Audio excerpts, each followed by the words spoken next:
TV1 TV for life. Newsfirst, face to face. Good evening and welcome to Face to Face. I'm Niresh Eliathambi. Sri Lanka is known as the land of paradise, but unfortunately we seem to lurch from one disaster to another all too often in the last few years. Now, to discuss this and other matters, we have with us today Dr. Harsha De Silva, Member of Parliament representing the Samagi Jana Balawegya.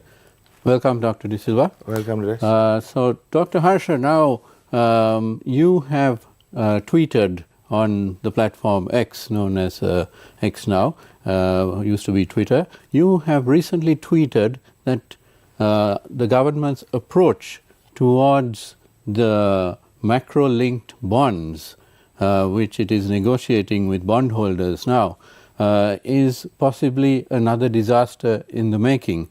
Would you like to elaborate on this? Thank you. I mean, this is a fairly complex matter that we are dealing with.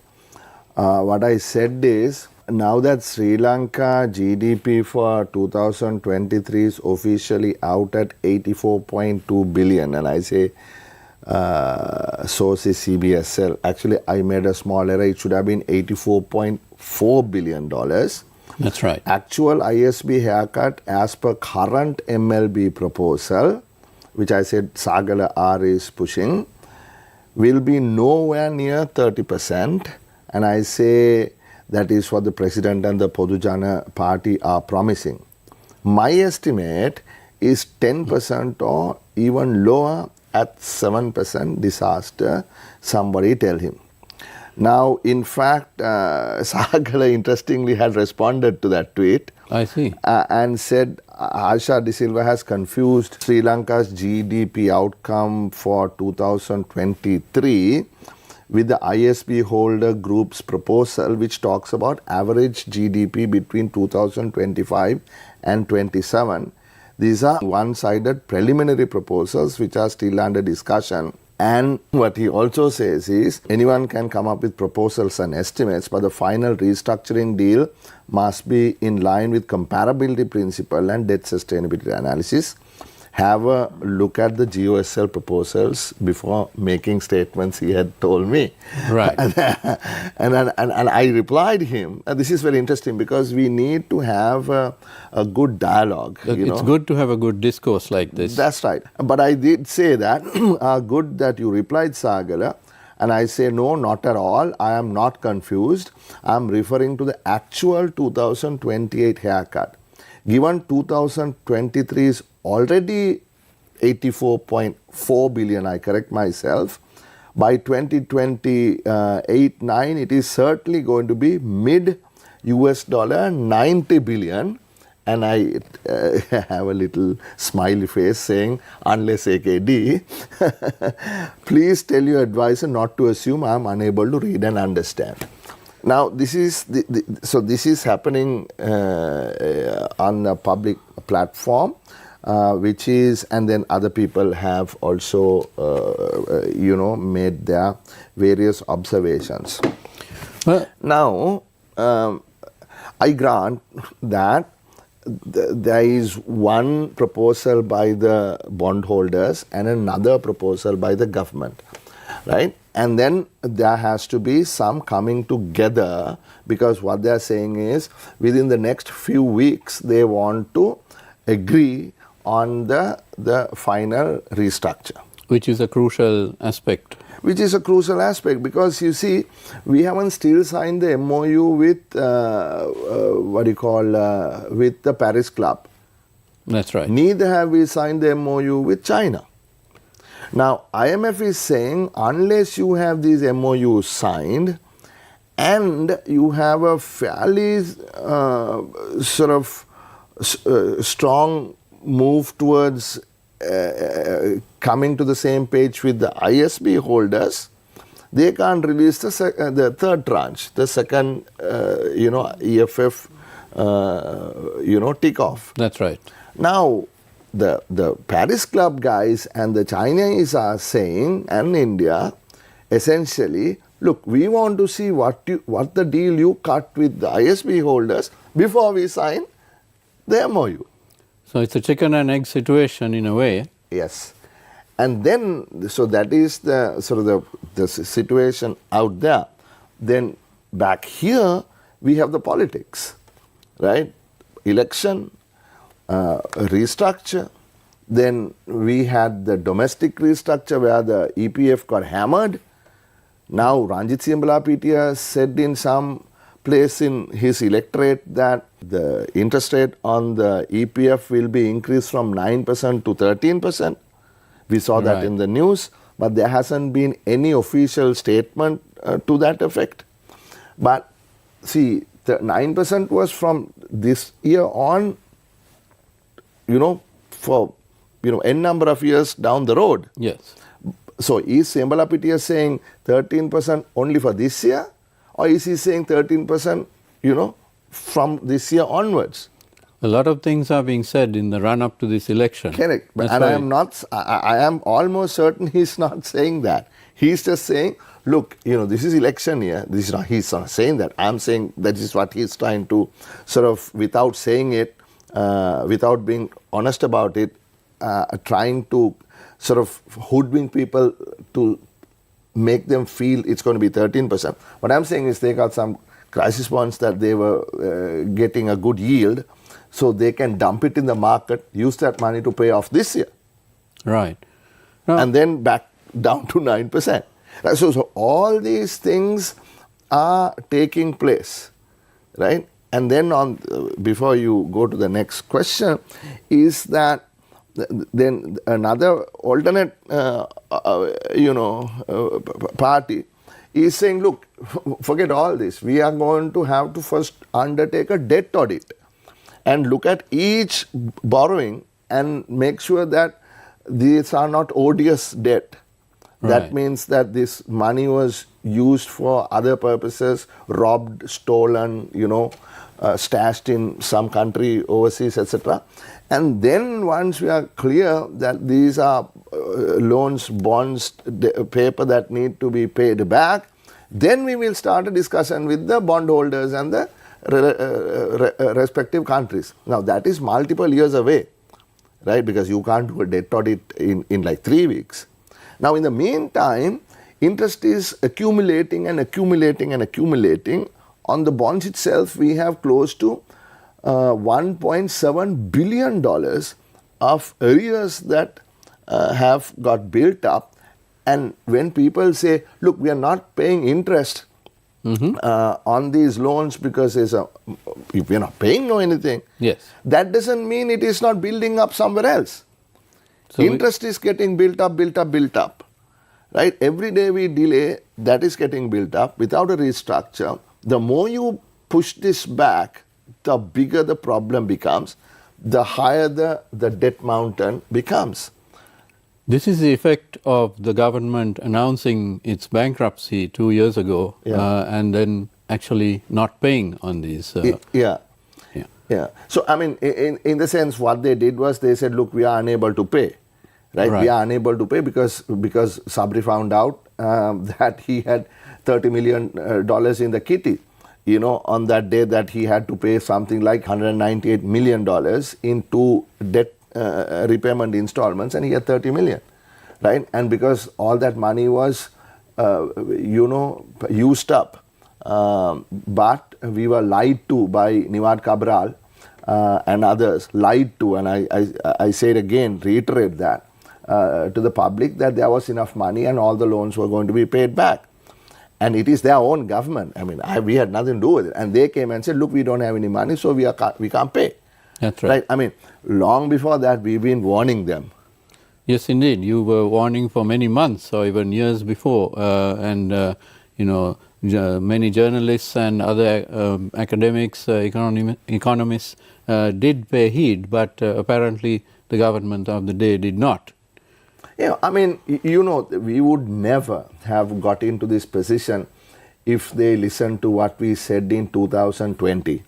You see, the first speech that I made when I came to Parliament after getting re-elected in 20 was that, look, better go to the IMF and resolve this before you become bankrupt.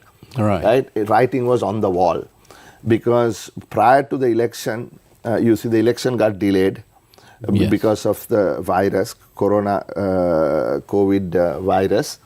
Gotabaya Rajapaksa had won at the end of 2019.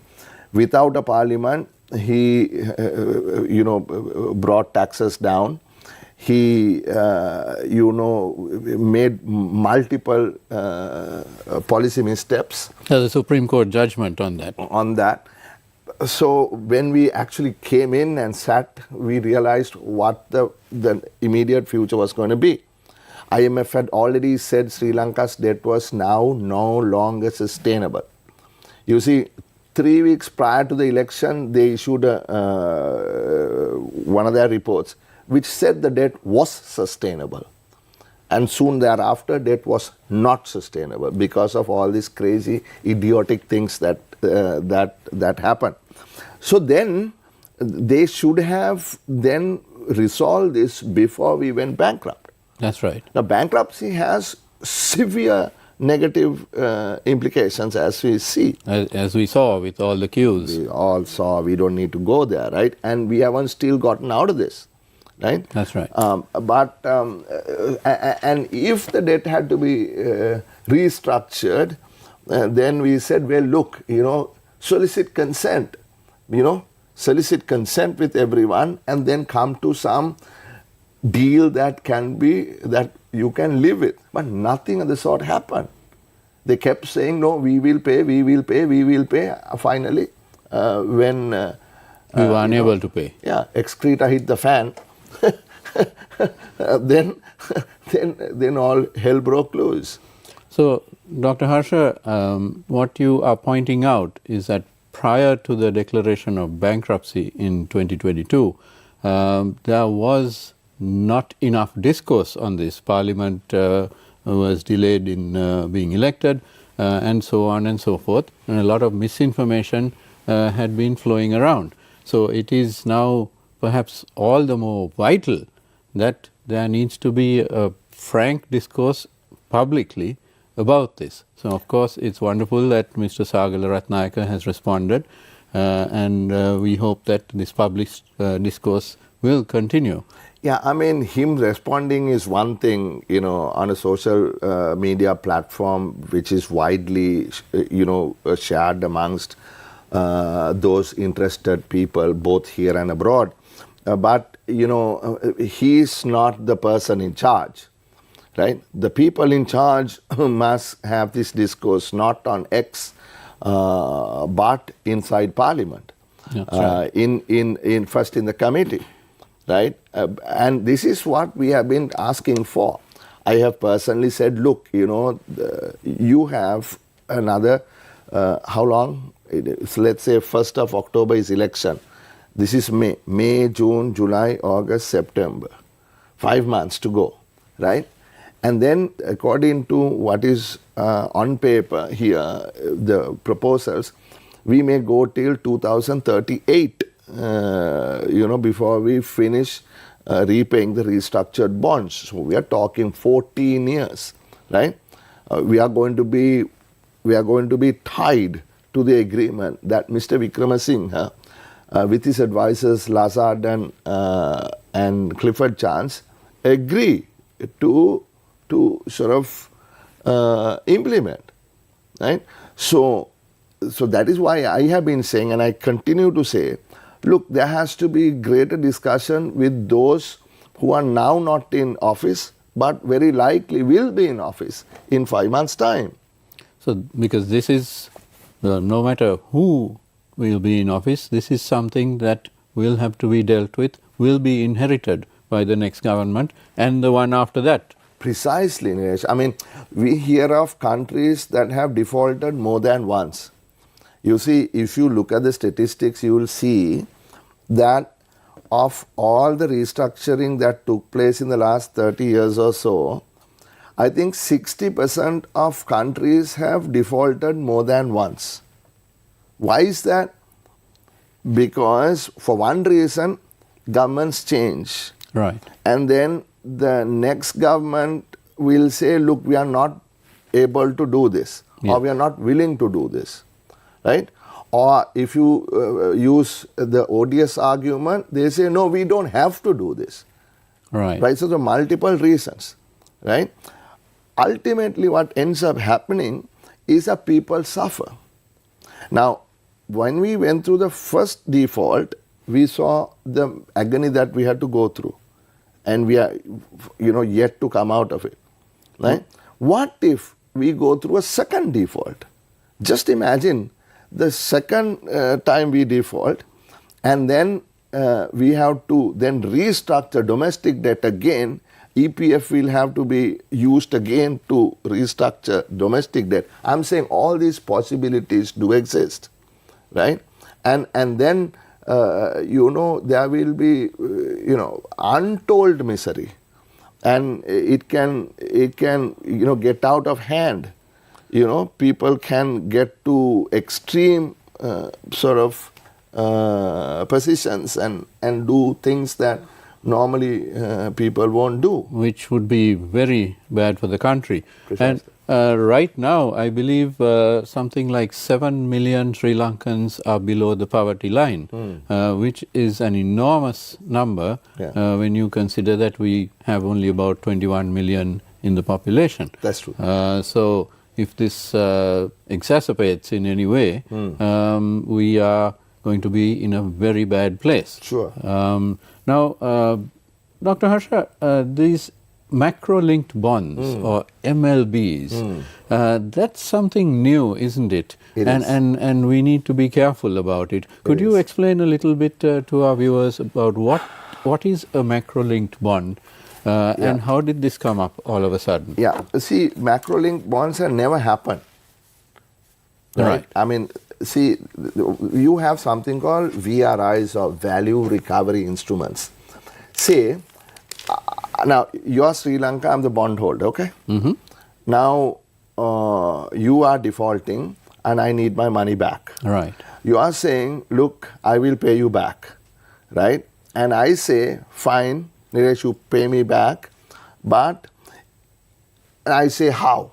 You say, well, I have this plan, I'm working with the IMF, I have I undertaken to do these reforms, my taxes are going up, my income is going to get better, I will export more, blah, blah, blah.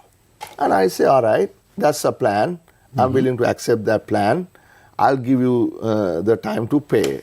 Then you say, that's great, that's wonderful, because then I can once again be a recognized player in the market, and I will have a chance to get back up on my feet. Thanks a lot.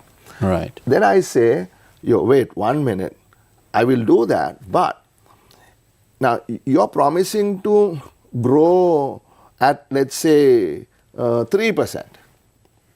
Huh? Of the economy, Yeah, yes. I'm just saying, right? Yes. That your income will be, next year, $1 million. Next year, it will be 2 million rupees. Now, I say, okay, fine.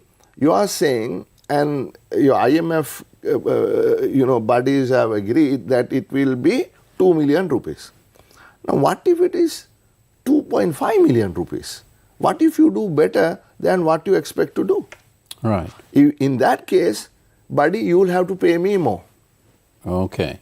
Or else, put it in another way, you are asking me to cut the amount that you owe me by 10%, Right. which is called a haircut. Yes. I say, buddy, if you do better, then instead of my cutting off 10%, I am willing to cut off 5%. Right. So that because you have done better, I will also do better, in that I will not have to give you so much of relief. So the haircut will be less. Haircut will be less. In a sense, that is what an MLB is. But we haven't had this before. Not us. No one in the world has had a MLB in the way it is proposed here, in that originally all the bonds that were to be restructured were to be MLBs, that is macro-linked bond. In other words, now you take the country, GDP-linked bonds. That's right. What is your GDP in US dollars? Depending on that, I am proposing this will be the haircut. Now, the government, in all fairness, has said, look, we are not very comfortable with the proposal you have made, and we are also making a counter proposal. The process of negotiation. Yeah, so they have made a counter proposal, and that is where they are.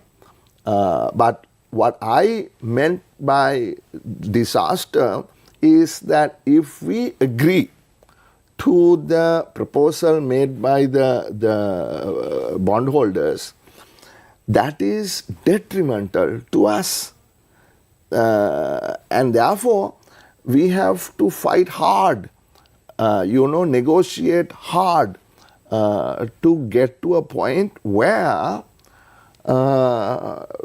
the 28 or 30% haircut that was promised to us, to the people, by the government, is actually comes through. Right.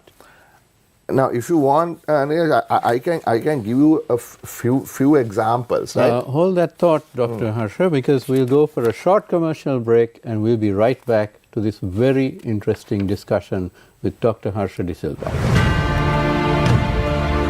Newsfirst, face to face. මගේ අභිමන්ට මොකක් හරි කරදරයක් වෙලා තිබ්බොත් මාත් බලන්නේ uncle අභිමන්ගේ තාත්තා කියලා. 64 මායන් ඔක්කොම දාලා මය කොල්ලව අල්ලගෙන ඌව නැත්තටම නැති කළා. මම දෙක්කේ නෑ. අයියන් මාත් දෙක්කේ නෑ ලොක්කුනෝනේ. මට ජමා වෙන්න.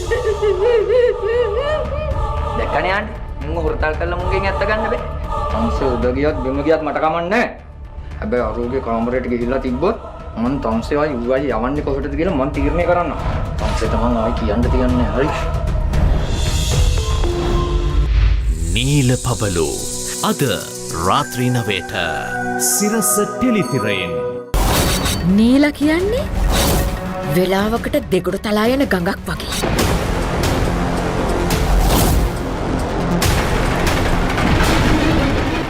එමිලි මේ ගෙදරින් එළියට ගියත් මේ නගරයෙන් ගියත් එයා යන හැමතැනකම ආර්යන් සින්රාතවර්ගේ විශ්වාසය තියෙන නිසා.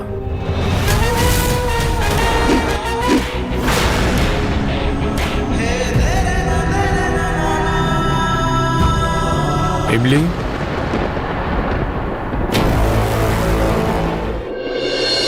ඉන්නි අද රාත්‍රී 9:30ට සිරස ටෙලිතිරයෙන්. Newsfirst, face to face.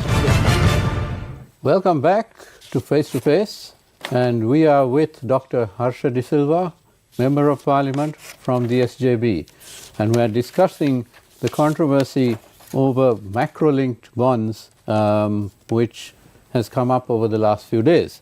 Dr. Harsha, you were going to give some examples. Yeah. Now, there was a first proposal by the ad hoc group. Let's call them the bondholders, right? Right. Could you elaborate a little bit about this ad hoc group? Yeah. Bondholders have formed themselves into various groups, and this one ad hoc group represents, I think, about 50% of all outstanding bonds held by foreign bondholders. Right. And I think there is another group representing bonds held by local banks, foreign dollar bonds held by foreign, ISPs held by forein banks. Yes. Local and foreign banks locally. Right. Right? See, the thing is, this is under New York state law, all of these bonds. Right? Okay. So the jurisdiction is elsewhere. Right? Most of these bondholders are Americans, Europeans, and so on. Right? And those guys then are representing insurance funds and so on. And ultimate beneficiaries are people, living in the US or Europe or Japan or Australia, wherever. Okay. And so now we are only focusing on the international sovereign bonds, right? Right. Now, there are things called collective action clauses, CACs, in these. Some bond series would define in the terms that 75% of those bondholders, if 75% agree, then you can go ahead and agree with the country involved to restructure. Right. Some will have CACs slightly differently. Now, this was done because of what you call holdouts. There was a point, and there still is, depending on how the CAC is defined, that if you hold more than a certain percentage of a particular bond, you can go to court. Right. Like that is how Hamilton Reserve Bank went to court. The case which is pending. A case that is pending, because they got 0.1% more than the minimum that one should have to litigate against the nation. Right. Which has now happened. Right? Now keep that aside, because the American government, the British government, I think French, Japanese, they are all supportive of Sri Lanka. We're very fortunate for that. Very fortunate for that. And they are saying, look, we want these guys to negotiate a deal, and until such time, don't give a verdict on this type of business. Right. So they've intervened in this case, right? So we are okay for the moment on that, as long as we can negotiate a deal with the bondholders. So there's a lot riding on this deal. Lot riding on this, right? Because if that goes sour, then the whole thing goes sour, right? Because they'll all want to get, the pound of flesh. Right. Now, so 75% need to agree. So around 50%, is represented in this group. So which is okay, which is not bad, right? The assumption is that these guys can convince another 25%, and then have the 75% and have a deal done. Right. Right. So even if these guys agree, what I'm saying is there's still a few more steps to go before it's done. Right. Right. Now, they proposed something in March. What they said is, look, you have a bunch of outstandings, right? I told you about 1.7 billion. We will do a plain vanilla instrument. A plain vanilla instrument, Niresh, is in finance terms, is no bells and whistles. Okay. Okay? It's just, I have to pay you, I pay you some interest, that is called coupons, and at the end of the day, I pay the principal, and that's it. Very straightforward. Very straightforward. Even if the principal also can be paid in installments, that's also a possibility. Right. Now, these macro-link bonds are fancy ones with bells and whistles attached, right? Now, the bell and whistle that we spoke about is the actual performance of the economy measured in terms of US dollar income or GDP on an annual basis. Now, I told you that these bondholders would like to benefit if the debtor, right, does better than expected. Yes. Correct? Now, I explained that earlier, no? Yes. Now, a lot of the times, what happens is, you have what is called a warrant that is attached to the restructured bond, which is detachable from the bond itself. And it will have its own life. Right. It can be traded in the New York Stock Exchange or wherever it is. It will have a value. People can buy, sell. It will have a 20 cents to the dollar, 90 cents to the dollar, 120 cents to the dollar, depending on how the market perceives the risk and repayment and all that. But what the difference between, so that can be like a warrant, detachable warrant. Now, how the MLB is different from what has happened in the past, let me stop there for a while. And these don't necessarily have to be in terms of tradable paper. Now, for instance, in the recent restructuring, a particular country, I think Suriname, if I'm not mistaken, sold the rights to an oil well. Okay. So, depending on the amount of crude that is pumped out of this particular well, a certain amount goes to the bondholder. Oh, I see. Some people linked it to sort of gold or some natural resource. Right. Now, in this case, no natural resources are linked, but it's a paper-based thing. So it's a gamble on the future, but it is just not a gamble as in the style of Las Vegas, but it is an educated gamble. Precisely. Right? Now the issue is, in an MLB, you can't detach it. Right. So the whole bond is linked to that gamble. Okay. So $12.5 billion. That's a lot of money. That's all of it. Okay. Right? Of all of it, according to the first proposal of the bondholders. The only thing that is not in the gamble is the past due interest, which is the plain vanilla. Right.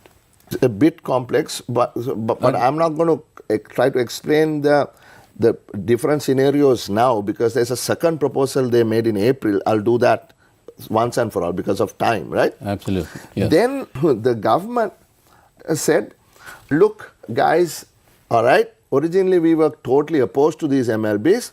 Now we will accept to work with you and agree to have some MLBs. But we will have 7 plain vanilla bonds, okay, and 3 MLBs. Okay.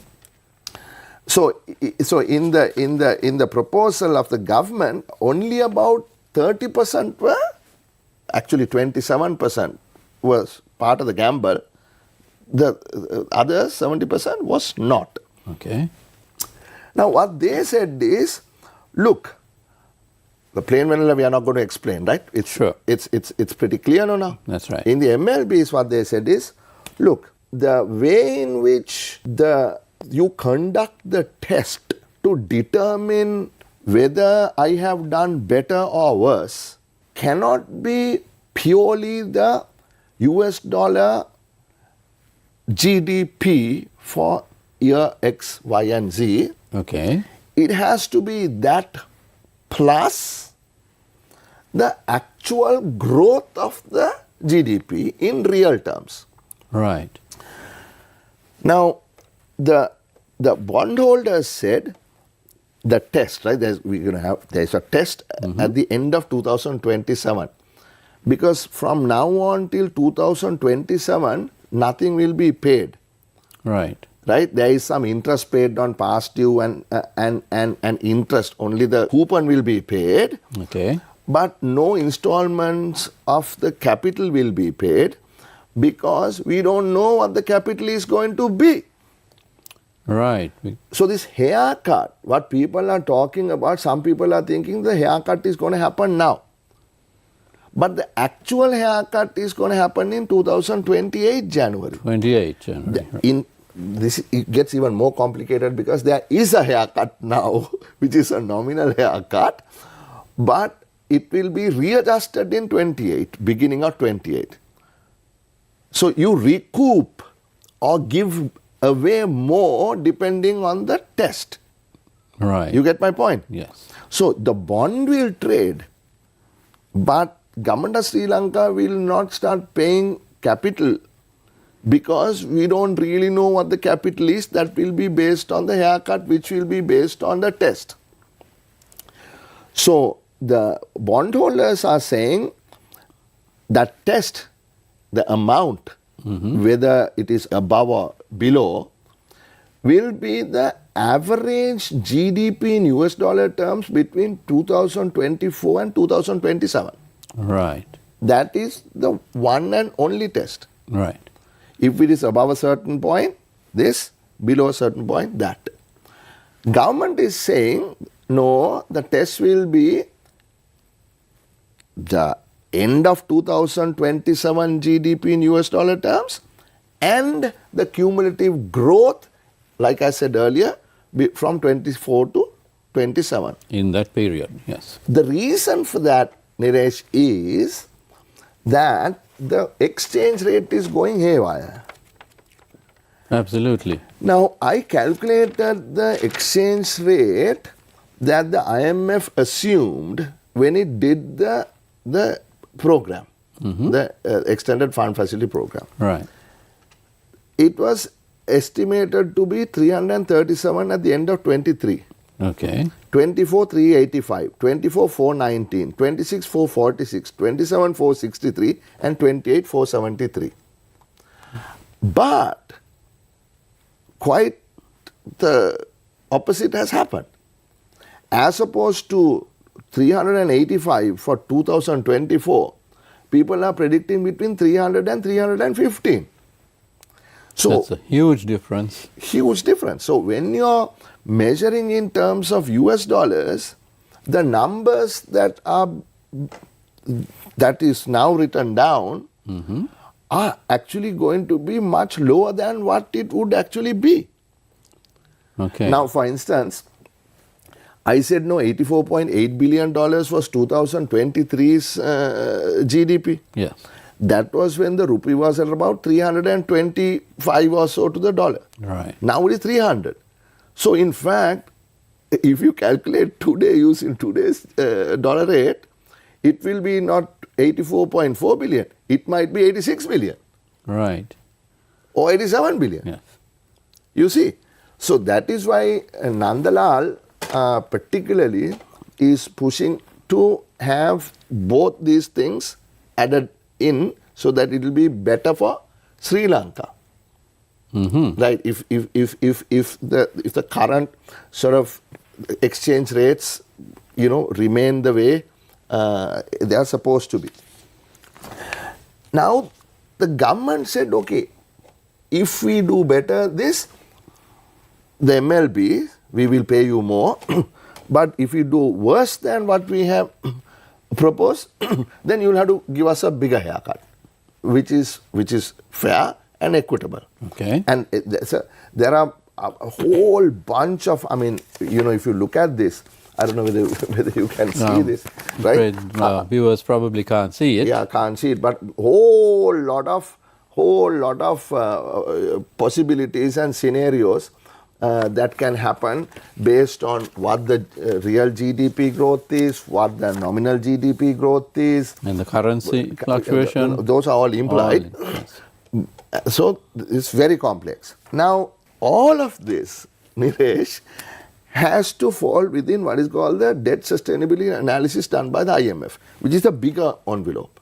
Right. Right? So there cannot be any proposal that can even be discussed if it doesn't fall within the debt sustainability analysis, which means as a nation, how much debt can we pay? Now there are debt to GDP figures that we have to meet. Yes. Right? We were at 130% of GDP. It has to go down to 95% by 2028. Then there is something called the gross financial needs. There is an amount that have to be borrowed to keep the country moving. The budget deficit have to be so much. Then the primary balance has to be so much. And in order to meet that, of the 13% that you can borrow from the borrow as a country, only 4.5% can be foreign borrowings and so on. There's a whole bunch of things that we have agreed to, right? Right. So everything that we negotiate and try to agree on will have to fall within the DSA. Right. Now, the first proposal in March, the IMF said, doesn't fall within the DSA. Okay. But what the government proposed does. Right. Now the bondholders gave a second proposal, which is called the April proposal. When these guys went to Washington on the sidelines of the IMF and World Bank, discussions. Now in that, I'll explain this, is we have the plain vanilla for the what you call the PDIs. PDI meaning the past due interest. Yes. So that's understood, no? That's right. That's done. Then they have 1, 2, 3, 4 MLBs. Okay. And then they have in the middle another plain vanilla, which is not for past due interest but restructured new bonds. That has added what is called a GLB, which is a governance linked bond. Right. I'll just quickly explain that. Right. This Verite people came up with this interesting innovation. What they said is by 2026, I think, if the tax revenue to GDP is 14%, and in 27 it is 14.1%, and also the government discloses the procurement, who bid, who got, what the bids were, etc., and all the tax expenditures of the government, who got a tax-free permit to bring a car, etc., all those things are made public. Then one-time adjustment of 0.5% of the coupon that is to be paid. So it's a reward for good governance. Reward for good governance, exactly. So if you were going to pay 6% interest, it will be 5.5% interest, but only for this one plain vanilla instrument in the middle of the MLBs, totaling up to, I think, $1.6 billion, right? Maybe one or maybe two, totaling up to that much. Now let's look at the MLBs. That's where the question is, no? Yes. Now what they're saying is, now let's say the test gets done at the end of 27, remember? Yes. And that is the average GDP in US dollar terms for 2025, 26 and 27. A 3-year period. 3-year period. Yes. Now suppose the GDP was at that time, for that period, it ends up at $84.2 billion. Then we get it's a large calculation. I'm not going to go through all of this because the way it is done is there will be a capital recoup. You'll add to the capital, and then there is a reinstatement. There is a percentage that gets applied on it as a cut. I don't have the time to explain all this, but if it is 84.2, we will get 28% haircut. Right. Now that is close to 30%. That is what the government promised us. That's right. Now suppose it is 86.3, you will get a 22% haircut. Suppose it is 90.1, you get a 13% haircut. Suppose it is 93.9, you get a 10.2% haircut. Suppose on the day the test is done, our GDP average for those 3 years turned out to be anything more than $96.3 billion US dollars, the haircut will fall to 7.3%. Well, we certainly hope that our GDP would grow in that sense. However, in terms of the MLB, it's a disadvantage. This is the point. You are getting it. This is the point. So if now we have already passed the 84.2. Right. We are at 84.4. Doing better than expected. Yes. So if you look at the various predictions of various bondholders, investors, hedge funds, banks, I was just looking to see what these various projections were, right? Now, the particular huge bank projects that the probability of Sri Lanka surpassing the 96.3 billion limit could be as high as 71%.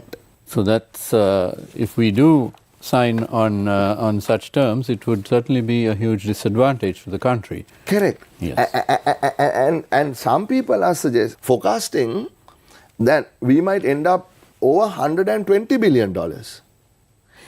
assuming the reform goes through, assuming that the next government will continue with the sort of the investment and trade reforms, assuming the next government will put in place systems to generate the revenue, assuming all these governance conditions are met, right? Assuming people understand, that's the main thing. I want to reiterate this. People understand the need to do the absolutely essential reforms for us to survive. Assuming people will not be hoodwinked by certain people by promising the sun and the moon, saying, we don't have to pay this debt, this is odious debt, we have a plan. Oh yes, we haven't written it down, but it's in our head. We are not what we used to be. We are a different group of people. Please believe us. Look at all these people, etc., etc. If people don't get hoodwinked, right? I mean, this is a hugely serious conversation we are having. Absolutely. Right? I had never had this type of conversation on TV before in my entire life. Right? Going through such complicated matters, trying to explain to an audience who are not, generally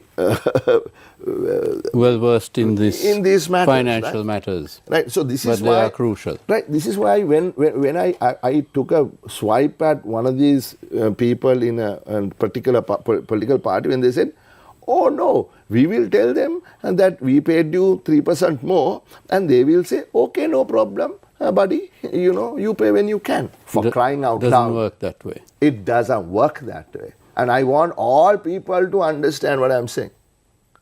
I want everybody to please listen to me. You cannot say, we paid you 3% more, please, why don't you forget about it? We will pay when we can. And they will say, yes, okay. What it means is, if we go with this, right, there is a fair possibility that nowhere near 28% will end up at 7%, right? Okay. Now I must at the same time say that the government's proposal is meaningful, right? Yes. Because for no other reason, it changes the way the test is done. Right. When the way the test is done is changed, the probability of us, even though it is high, of surpassing the US dollar nominal GDP, it will be adjusted, right, negated by the fact that our cumulative real GDP growth will not be as high as what is reflected in the GDP number. Right. The GDP number in the workings is based on the behavior of the LKR USD rate, which of course is at the moment unpredictable. Well, it has got stronger, right? Now, if the rupee depreciates, right, to those levels of 446, 463 by 2027, then we won't have such a high US dollar GDP number. Right. So what I'm saying is, I appreciate the position taken by our people, but this needs to be driven, right? And it must be argued hard.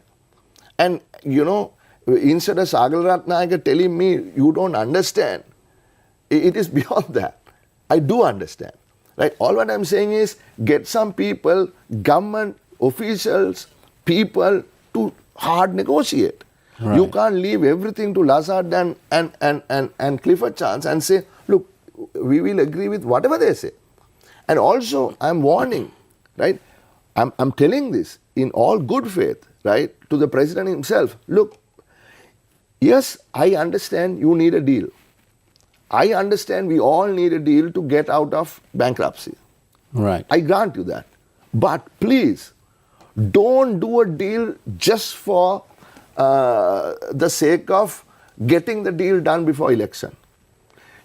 Rather, if you don't have a good deal, postpone it. Postpone it by 5 months and let the new government do a deal. I'm saying if you are unable to come to an agreement where a haircut is not going to fall to 10, 12, 7%. Right. It is better to not have a deal rather than having a bad deal. An interesting thought indeed. And I'm afraid we are out of time. Thank you very much to Dr. Harsha De Silva, Member of Parliament from the SJB, for all this enlightenment on what is an extremely complex matter and certainly needs to be discussed out in the open much more. And thank you very much for watching. Good night.